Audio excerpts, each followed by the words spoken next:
इयम् आकाशवाणी। सम्प्रति वार्ताः श्रूयन्ताम्।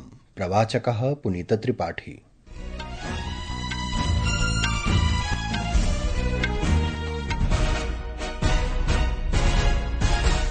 आदौ मुख्यवार्ताः। राष्ट्रगीतस्य वन्देमातरम् इत्यस्य सार्धैकशततमस्य वार्षिकोत्सवस्यावसरे अद्य लोकसभायां विशेषचर्चा समारब्धा। प्रधानमन्त्रिणा नरेन्द्रमोदिना उक्तं यत् वन्देमातरम् इत्यनेन गीतेन सम्पूर्णे देशे शक्तिं, प्रेरणां, स्वातन्त्र्यसङ्ग्रामस्य ऊर्जां च प्रसारितम्। भारते बहुआयामी निर्धनतायाम् 29.17% 11.28% यावत् न्यूनता समागता। दिल्ली विमानस्थानकेन उक्तं यत् तस्य दलानि सर्वैः हितधारकैः सह सक्रियतया समन्वयं कुर्वन्तः सन्ति, येन व्यवधानानि न्यूनीकर्तुं यात्रिणां कृते निर्बाध्य यात्रा अनुभवश्च सुनिश्चितः भवेत्। अपि च पुरुष हॉकी क्रीडायाम् अद्य रात्रौ केपटाउन नगरस्थे हार्टलीवेल क्रीडाङ्गणे तिसृणां स्पर्धा श्रृङ्खलायाः द्वितीयस्पर्धायां भारतीयदलं दक्षिणाफ्रीकादलं सम्मुखीकरिष्यति।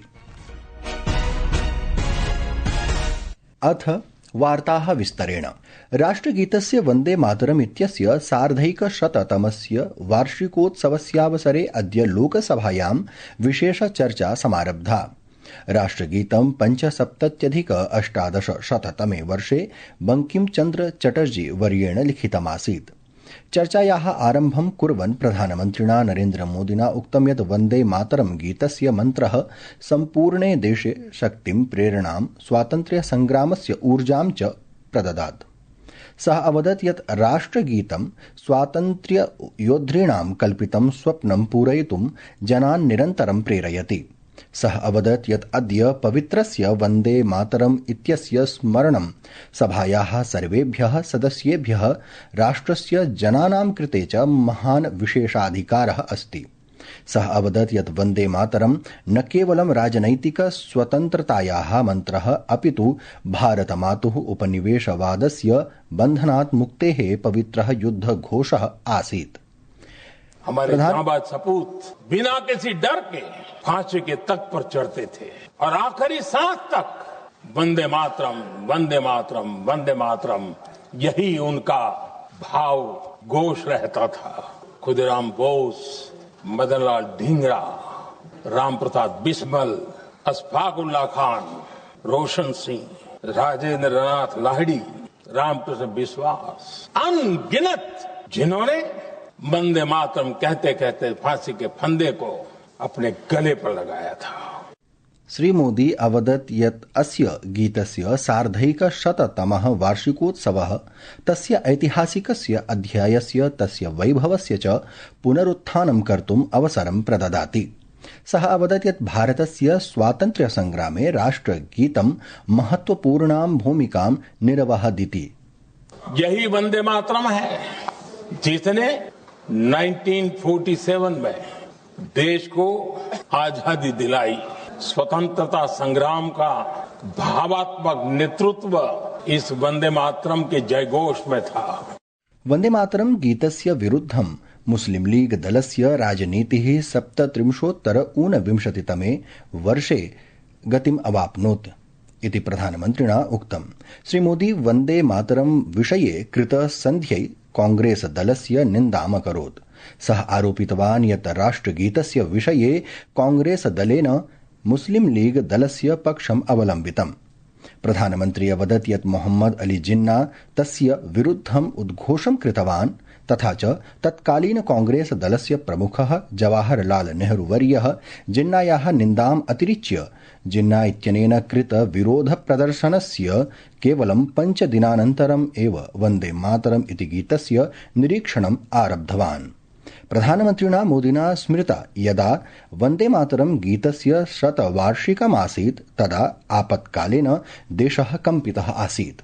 वंदे मातरम 150 वर्ष की यात्रा अनेक पड़ावों से गुजरी है, लेकिन आदरणीय अध्यक्ष जी, वंदे मातरम का जब 50 वर्ष हुए तब देश गुलामी में जीने के लिए मजबूर था और वंदे मातरम के 100 साल हुए तब देश आपातकाल की जंजीरों में जकड़ा हुआ था। जब वंदे मातरम 100 साल का हुआ तब देशभक्ति के लिए जीने मरने वाले लोगों को जेल के सलाखों के पीछे बंद कर दिया गया था। जिस वंदे मातरम के गीत ने देश को आजादी की ऊर्जा दी थी।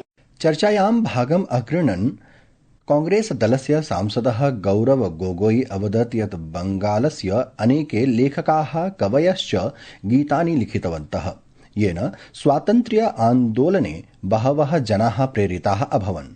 सः आरोपितवान् यत् प्रधानमन्त्रिणा नरेन्द्र मोदिना स्वस्य भाषणे चर्चां राजनैतिकवर्णं दातुं प्रयतितः। समाजवादी दलस्य नेता अखिलेश यादवः अवदत् यत् वन्दे मातरम् इत्यनेन गीतेन जनसमुदायेषु एकता समागता।